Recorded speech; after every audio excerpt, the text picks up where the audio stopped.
bychom byli trošku... Pane Honzo, co byste nám řekl na kameru?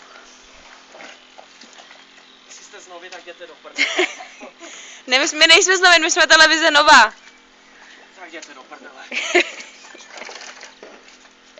Tady hapříte na své kanál. Jo, providí to asi vymáchal si. Jo, komentuješ teda, jo. No, jasně. Tak pojď si zabrat detail tady těch sraček.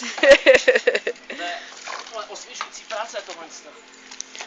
Tohle už je asi 10. kolečko. No, kdyby 10. No, 10. ale obsaď. No, 10. z téhle verandy. Já myslím, že jsme si to přivolali s loňským Dusy pro hovna. No, a teď jsme pro ně přišli. Teď nám ty hovna přišly až do baráku. Dík, ty vole. A do chatek a všude. No to video přitáhne. Hned za to bude pikat, no. Tak ještě, že má ten oktavil. Pak bude povělý výslech. Jdu ještě natočit naší klouzačku novou, exkluzivní. Počkej, tak já tam vyvezu to kolečko. Vyvez, pojď, vyblej se tam s tím kolečkem.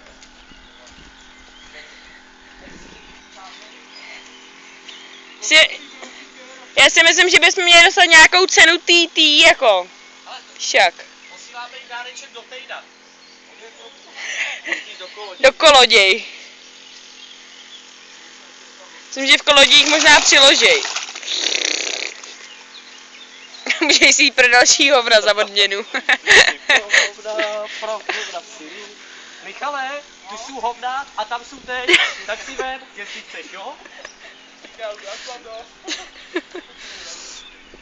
Oni to snad žerou, ne? To má